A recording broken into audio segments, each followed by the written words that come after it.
Hello friends. അപ്പം ഇന്ന് നമ്മൾ എവിടെയെന്ന് വെച്ചാൽ നമ്മുടെ ട്രിവാൻഡ്രത്ത് തന്നെ ഏറ്റവും ബെസ്റ്റ് ടൂറിസ്റ്റ് പ്ലേസ് ആയിട്ടുള്ള കോവളത്താണ്. അപ്പം ഇന്ന് ഇവിടെ എന്തിനാണ് വന്നിരിക്കുന്നതെന്ന് വെച്ചാൽ നമ്മൾ കഴിഞ്ഞ വീഡിയോയിൽ നമ്മൾ പറഞ്ഞായിരുന്നു ഈ നമ്മുടെ കടലിൻ്റെ അവസ്ഥയെക്കുറിച്ച്. ഈ കണ്ടെയ്നർ മറിഞ്ഞതിന് ശേഷം നമ്മുടെ കടലിനുണ്ടായ മാറ്റങ്ങളാണ്. അപ്പം അതിൻ്റെ ഒരു പാർട്ട് 2 എന്ന് വേണമെങ്കിൽ പറയാം. അപ്പോൾ ഇന്നത്തെ ഒരു അപ്ഡേറ്റിനെ കുറിച്ച് പറയാനായിട്ടാണ്. അപ്പം നമ്മൾ ഇന്ന് രാവിലെ നമ്മൾ കോവളത്തെത്തിയായിരുന്നു.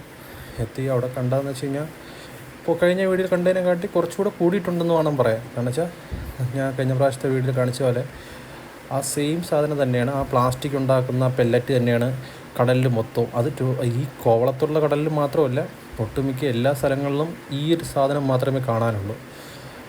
കഴിഞ്ഞ വീഡിയോയിൽ കാണിച്ച പോലെ തന്നെ ഒരു ചെറിയ ചെറിയ ഈ മൺതരികൾ പോലെയാണ് ഈ പെല്ലറ്റ് കാണുന്നത്. അത് കോവളത്താണെന്നുണ്ടെങ്കിൽ ഒരു എന്ത് പറയാം, കഴിഞ്ഞ വീടിൻ്റെ അധികമാണ് ഇപ്പം കാണാം. ഒരു വലിയൊരു ഹ്യൂജ് ഒരു ഇത് തന്നെയാണ് കാണാനുള്ളത് അവിടെ. അപ്പം നമുക്ക് ഇപ്പം ഇന്നത്തെ അപ്ഡേറ്റ് എന്ന് വെച്ച് കഴിഞ്ഞാൽ നമ്മൾ അതിനുള്ളൊരു ചെറിയ ശമനമായിട്ട് നമ്മുടെ കടൽ ക്ലീനിങ്ങിന് ആൾക്കാർ വന്ന് സ്റ്റാർട്ട് ചെയ്തിട്ടുണ്ട് കേട്ടോ, ഓരോ സൈഡിൽ നിന്ന്. അപ്പോൾ എത്രത്തോളം അതൊരു പോസിബിളായിട്ടുള്ളൊരു കാര്യമാണെന്ന് അറിയത്തില്ല. ഇത് കണ്ടോ, നമ്മളെ ടൂറിസ്റ്റുകൾക്കൊന്നും വന്ന് കടലിലോട്ട് ഇറങ്ങാനോ അല്ലെങ്കിൽ അവിടെ ഒന്ന് സമയം ചിലവാക്കാനോ ഒന്നും പറ്റത്തില്ല. കാരണം എല്ലാവരും ഇപ്പോൾ കരയ്ക്കാണ് നിൽക്കുന്നത്. കണ്ടോ, നമ്മൾ കടലിൻ്റെ ഈ അവസ്ഥ കണ്ട ആരെയും കടലിൽ അങ്ങോട്ട് അടുപ്പിക്കുന്നില്ല. കാരണം വെച്ചാൽ അങ്ങോട്ട് ഇറങ്ങാൻ പറ്റാത്ത കണ്ടീഷനാണ്. അപ്പം ടൂറിസ്റ്റൊക്കെ വന്നിട്ട് തിരിച്ച് പോവുകയാണ് ചെയ്യുന്നത്. അപ്പം നമ്മുടെ ഈ കൊറോണയ്ക്ക് ശേഷം വീണ്ടും ഇങ്ങനെ ഒരു അവസ്ഥയെന്ന് വെച്ചാൽ ടൂറിസം എല്ലാം നമ്മൾ വീണ്ടും ഒന്നുകൂടെ തിരിച്ച് പിടിച്ചുകൊണ്ടിരിക്കുന്ന സമയത്ത് വീണ്ടും നമുക്കിങ്ങനെ ഒരു അവസ്ഥ വന്നെന്ന് വെച്ചാൽ കടലിൻ്റെ അവസ്ഥ വളരെയധികം മോശമാണ്. പിന്നെ കുറച്ചൊരാശ്വാസം എന്ന് പറഞ്ഞു കഴിഞ്ഞാൽ ക്ലീനിങ് പ്രോസസ്സ് തുടങ്ങിയിട്ടുണ്ട്.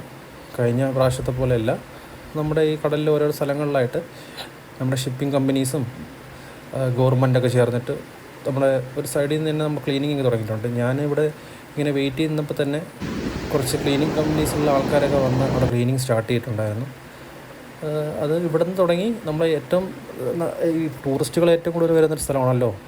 അപ്പം ആദ്യം ഇവിടെ നിന്ന് തുടങ്ങി പിന്നെ അങ്ങോട്ട് ക്ലീനിങ് ചെയ്തുകൊണ്ടിരിക്കുകയാണ്. അപ്പം ഇതിൻ്റെ ഒരു ചെറിയൊരു അപ്ഡേറ്റ് തരാനാണ് ഞാൻ ഈ വീഡിയോയിലോട്ട് പറയുന്നത്. അപ്പം നിങ്ങൾക്ക് ഈ വീഡിയോ ഇഷ്ടപ്പെടുമോ ഇല്ലയോ എന്നറിയുന്നില്ല. അപ്പം അടുത്തൊരു നല്ലൊരു വീഡിയോ ആയിട്ട് വരുന്നുണ്ട്. അപ്പം ഇതിപ്പം നമ്മുടെ ഈ കടലിൻ്റെ ഈ ഒരു അവസ്ഥയെക്കുറിച്ചൊന്ന് പറയാനായിട്ടോ, പുതിയൊരു അപ്ഡേറ്റാണ്. എന്നുവെച്ചാൽ കടലിലെ ക്ലീനിങ് ഒക്കെ സ്റ്റാർട്ട് ചെയ്തിട്ടുണ്ട്. പിന്നെയും ഈ ക്ലീനിങ് ചെയ്തിട്ടും പിന്നെയും നമ്മൾ കടലിനുള്ളിൽ നിന്ന് ഇനിയും ഇഷ്ടം പോലെ സാധനങ്ങൾ ഇനി കിട്ടാനുണ്ട്. കുറേ സാധനം കടലിനകത്തോട്ട് പോയിട്ടുണ്ട്. പിന്നെ അതിൽ നിന്നൊക്കെ എന്തൊക്കെയാണ് വരുന്നതെന്നുള്ളത് അറിഞ്ഞുകൂടാ. അപ്പോൾ എന്തായാലും ഇപ്പോഴത്തെ അവസ്ഥ ഇതാണ്. ഇതൊരു സൈഡാണ് ഇപ്പോൾ ഞാൻ കാണിക്കുന്നത്. കടലിൻ്റെ ഒരു സൈഡിൽ മൊത്തം ഈ പറയുന്ന ഈ സാധനം തന്നെ, ഈ പെല്ലറ്റ് തന്നെ ഇങ്ങനെ വന്ന് പതഞ്ഞിട്ട് അടിഞ്ഞുകൊണ്ടിരിക്കുകയാണ്. അപ്പം ഈ വീഡിയോ എത്ര പേർക്ക് ഇഷ്ടപ്പെടുമെന്നോ ഒന്നും അറിയത്തില്ല. അപ്പം എന്തായാലും ഈ വീഡിയോ ഇഷ്ടപ്പെട്ടാൽ എന്നെ സപ്പോർട്ട് ചെയ്യുക, ഷെയർ ചെയ്യുക, സബ്സ്ക്രൈബ് ചെയ്യുക. അപ്പോൾ അടുത്തൊരു നല്ലൊരു വീഡിയോ ആയിട്ട് ഞാൻ വരുന്നതായിരിക്കും. ഇപ്പോൾ ജസ്റ്റ് ഞാൻ ഇതിൻ്റെ ഒരു അപ്ഡേറ്റ് തരുന്നേ ഉള്ളൂ. നമ്മുടെ കടലിനെ ഉടനടി തന്നെ വീണ്ടും നമ്മൾ തിരിച്ചെടുക്കുന്നതാണ്. നമ്മുടെ ടൂറിസമൊക്കെ വീണ്ടും സ്റ്റാർട്ട് ചെയ്യുന്നതാണ്. അപ്പം ഈ ഒരവസ്ഥയിൽ നിന്നൊക്കെ മാറ്റാൻ പറ്റും. ഇത് എൻ്റെ ഫ്രണ്ടാണ് ടോം. അപ്പോൾ അവരെല്ലാം ഊർജ്ജമായിട്ട് നിന്ന് തന്നെ ഈ പരിപാടിയിലോട്ട് ഇറങ്ങുന്നുണ്ട്. അപ്പം എന്തായാലും നമ്മുടെ കടലിൽ നിന്നല്ല ഈ സാധനങ്ങളെല്ലാം മാറ്റി വീണ്ടും നമ്മുടെ ടൂറിസവും നമുക്ക് അടിപൊളിയായിട്ട് നമ്മളൊരു കടലിനെ തിരിച്ചു കൊണ്ടുവരാൻ പറ്റും. പിന്നെ മാക്സിമം എല്ലാ കൂട്ടുകാരും കടലിലോട്ടൊക്കെ പോകുന്ന സമയത്ത് ഒന്ന് ശ്രദ്ധിക്കുക. മാക്സിമം അവിടെ ഒന്ന് പൊല്യൂട്ടഡ് ആക്കാതെ നോക്കുക. കാരണം ഇത് ഒന്നാമത് നമ്മുടെ കടലിൻ്റെ ഏറ്റവും മോശം അവസ്ഥയിൽ കൂടെയാണ് പോയി കടന്നുകൊണ്ടിരിക്കുന്നത്.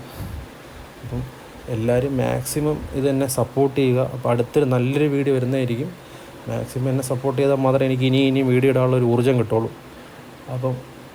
അപ്പോൾ നമുക്ക് അടുത്ത വീഡിയോയിൽ കാണാം. അപ്പം എനിക്ക് ഇതിനെക്കുറിച്ചൊന്ന് അപ്ഡേറ്റ് തരണമെന്ന് തോന്നി, അതുകൊണ്ട് തന്നു. അപ്പോൾ മാക്സിമം എന്നെ ഇതിലൊന്ന് സപ്പോർട്ട് ചെയ്യുക. അടുത്ത ഇനിയും നല്ല വീഡിയോസ് ഞാൻ നിങ്ങൾക്ക് കൊണ്ടെത്തിക്കുന്നതായിരിക്കും. അപ്പോൾ ഓക്കെ, ഷെയർ ചെയ്യുക, സബ്സ്ക്രൈബ് ചെയ്യുക. Okay, by.